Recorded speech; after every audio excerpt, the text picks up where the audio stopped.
Okay guys, तो इस video में बात करते हैं कि सेकंड इंटरव्यू कहाँ पे हुआ। Where was my second interview और कौन सी पोजीशन के लिए था, इसके बारे में डिटेल इंटरव्यू में बात करते हैं। तो चलो गाइस, पूरी देखनी है वीडियो।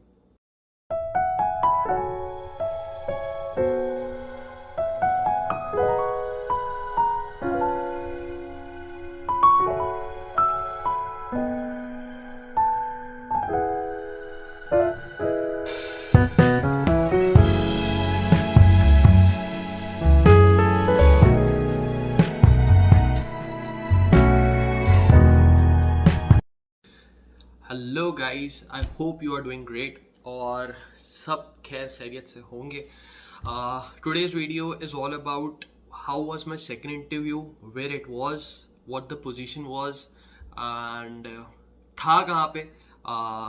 वीडियो के अंदर बता सकता हूँ, टाइटल और थंबनेल पे नहीं आ सकती ये बात। The job position was a staff accountant and the it was a top 10 accounting firm. फिर से मैं नाम नहीं ले सकता, लेकिन if you guys would search on, so मैं आप लोगों को बता देता हूँ कि मैनिंग एलियट एक टॉप 10 अकाउंटिंग फर्म है कनाडा के अंदर, और उधर मेरा इंटरव्यू था। तो अब बात करते हैं डिटेल में कि यार इनका इंटरव्यू जो लास्ट वीडियो थी फाइनेंशियल एनालिस्ट की, उसके लिए क्यों डिफरेंट था।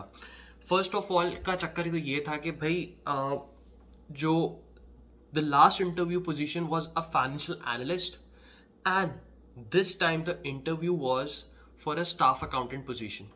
Actually जो financial analyst होता है, he is more involved towards finance side, ठीक है। that's a different job description and a different job duties and task and responsibilities, and being a staff accountant, it's a different thing. I'm talking about a top 10 accounting firm.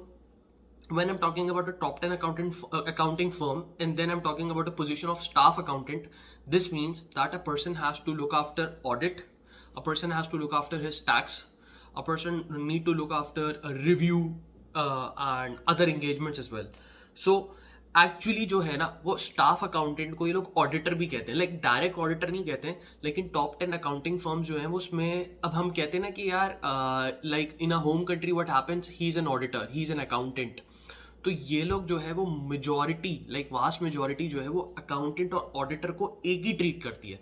Like staff accountant जो है वो audit का भी काम करता है, वो accounting का भी काम करता है, वो बुक कीपिंग का भी काम करता है, वो टैक्स का भी काम करता है, फाइनेंशियल मैनेजमेंट नहीं करता, कॉस्ट अकाउंटिंग भी यही करता है। लेकिन बाकी सारी चीज़ें जो फाइनेंशियल एनालिस्ट होता है उसकी पोजीशंस डिफरेंट होती हैं, उसकी जॉब ड्यूटीज डिफरेंट होती हैं। स्टाफ अकाउंटेंट के पास ऑडिट भी आता है, अकाउंट्स भी आता है, बुक कीपिंग भी आता है, उसके अलावा और काफ़ी सारी चीज़ें आ जाती हैं, अदर एंगेजमेंट बहुत सारी आ जाती हैं।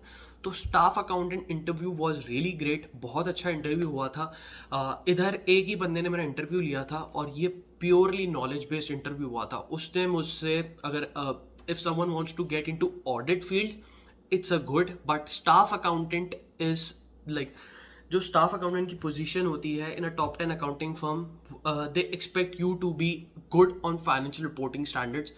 ये जो जॉब थी, this was much related to my ACCA rather than my MBA. MBA से इसका कोई इतना कनेक्शन नहीं था, but when this saw it was in ACCA demand in Canada, I would say.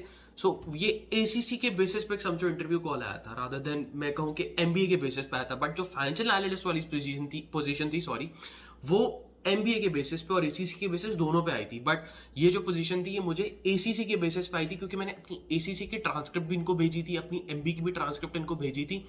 अब आई थिंक एक वीडियो और मैं बता सकता हूँ कि भाई जॉब पोजीशन के लिए, जैसे लास्ट वीडियो में बताते हैं कि resume and cover letter is really important for a job interview. It decides whether you get an interview call or no. So it is more of a interview tip, I would say. But I would recommend you guys to go for a staff accountant position if you are interested in accountancy and audit, other accounting related tasks, right? So बात सारी ये थी यहाँ पे कि the interview was based on financial reporting standards. सारे standards पूछे, standards की implications पूछी, और the main thing was that IFRS, international financial reporting standards पे बात हुई, और यूएस गैप पे बात हुई। यूएस गैप का मुझे थोड़ा बहुत आइडिया है। अब वो कैसे आइडिया है वो मुझे पता है कि वो कैसे आइडिया है, क्योंकि मैंने CFA के फाउंडेशन वगैरह जो है वो थोड़े से पढ़े हुए हैं, और CFA लेवल 1 भी मैंने काफ़ी हद तक देखा हुआ है। तो उसके लिए मुझे आइडिया था कि यार ये यूएस गैप पे भी काम, क्योंकि north American territories have US gap, and globally international financial reporting standards होते हैं. तो whoever is an auditor or an accountant in Pakistan, India, Middle East or somewhere else, he would be a staff accountant. और इनकी positions जो चलती हैं वो है junior staff accountant, then intermediate staff accountant, then staff accountant, then intermediate staff accountant, then senior. तो senior से फिर नेक्स्ट पोजीशन इज मैनेजर. तो इधर 3 से 4 पोजीशन होती है, depends on the firm, right. But the interview was in a top 10 accounting firm. It was really good. अब good कैसे था? गुड इसलिए था क्योंकि उसने वो रिपोर्टिंग स्टैंडर्ड्स पूछे जिन पे मेरी थोड़ी बहुत ग्रिप थी. And how I prepared for interview is that I reviewed accounting standards. मैंने अकाउंटिंग स्टैंडर्ड्स सारे मेरे पास अपनी पुराने रजिस्टर की सारी थी और इंटरनेट था. Like before interview I prepared my self for like I have done my ACC, right? So I was prepared with my reporting standards. I was prepared with like accounting transactions कैसे होती हैं. So let's take an example that being a staff accountant, जो ACCAs हैं, they probably know that revenue is a big part of the financial statement, right? So revenue standards की implications क्या थी और उसको कैसे अप्लाई करी थी, उस पर बहुत ज़्यादा बात हुई कि IFRS 15 रेवेन्यू पे जो थी वो इम्प्लीकेशंस की बात कर रहे थे कि भाई उसको कैसे रिकग्नाइज करेंगे, किस तरह आगे बात करेंगे. फिर मैंने उसको डिटेल में जो है वो समझाया. उसने फिर एक सिनेरियो दिया कि भाई ये कंपनी है, इसका किस तरह रेवेन्यू रिपोर्टिंग होगी, या अगर उसके अदर सेगमेंट्स हैं तो फिर कैसे रिपोर्टिंग होगी. So it's more of a staff accountant position, right. And MBA से रिलेटेड नहीं था, ACC से रिलेटेड जॉब पोजीशन थी एक्चुअली. बट MBA में मैंने, because MBA is open to all. So MBA from UCW is open to all, right. You study accounting, you study finance, you study business management. So I would strongly suggest everyone to opt a degree which opens up your positions, right. I was interviewed for financial analyst in the last, right, and now I'm interviewed for a staff accountant position. So I would strongly recommend you guys to, if you guys have done accountancy in the past, try to get into master's degree which is business management. If you're coming to or planning to coming to Canada or anywhere in else, if not Canada, then Australia, New Zealand, UK, USA. So if you guys have a plan that you guys want to immigrate to any country, and you guys are ACCAs, or if you guys are from accountancy background or audit background, so take upon some management skills, right. So this is important when you're progressing in your career. So that was a bit of interview, and interview based on knowledge based.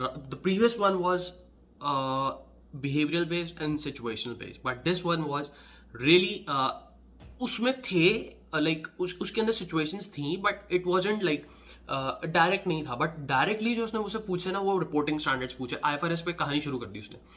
तो this was really different experience जो last था. और मैंने क्या किया था, मेरा जब इंटरव्यू होता था ना, तो मैं अपने जो पॉइंट्स है ना, वो एक ये डायरी मैंने बना के रखी हुई थी. डायरी थी, मैं हर इंटरव्यू की हेडिंग डालता था और उस इंटरव्यू के बाद मैं उसमें पॉइंट्स लिख लेता था, यार मुझसे क्या क्या पूछा है. तो इंटरव्यू टिप्स क्या होंगी, क्या नहीं होंगी, उसके लिए अगर आप लोग को मुझसे पूछना है कि like how you have given your interview कैसे दिए जाते हैं, या इंटरव्यूज कैसे हो रहे हैं कनाडा में, कैसे एम्प्लॉयर इंटरव्यूज लेता है, या कहाँ अप्लाई करना चाहिए, अप्लाई करने की क्या स्ट्रैटेजी होती है, उस पर भी हम लोग डिटेल में बात करते हैं. लेकिन अपकमिंग वीडियोज पे हम लोग बात कर सकेंगे, क्योंकि एक वीडियो में मैं इतनी डिटेल में डिस्कस नहीं कर सकता. But if you guys are from audit accounts background, then staff accountant position is the one which you will look upon in like big accounting firms में भी ये आपको मिलेगी, small accounting firms में भी आपको ये मिलेगी, top 10 accounting firms में मिलेगी. So I was able to crack. How to crack interview in a big 4 accounting firm, that's another story. But right now I was able to crack an interview in top 10 accounting firm in Canada. So that was a best I think experience or exposure so far. I really like the a sort of approach from them. I really enjoyed their approach, and the best part was that in the end they told me that whether you will be selected or whether you won't be selected, you will get a confirmation email. That's the best part about Canada, that they let you know that whether you were selected or not selected. If selected, congratulations, what's the next process. But if not selected, then what was the reason, what was your deficiency, so that if you apply anywhere else, you cover up that deficiency and boom, go forward. So guys, thank you so much for watching this video. I'm trying to help you guys. I'm trying to share my experience.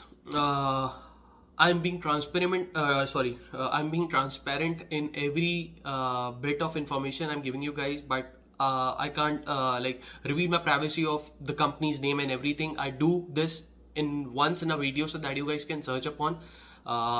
And thank you so much और बहुत बहुत शुक्रिया for 2000 subscribers once again I am repeating this in different videos because I really was targeting कि यार मेरे पता नहीं 2 साल लग जाएंगे 2000 सब्सक्राइबर्स होने में, क्योंकि initially it's really difficult, right? So thank you so much for watching this video. बहुत ज़्यादा लंबी हो रही है and do not forget to subscribe my YouTube channel. Thank you.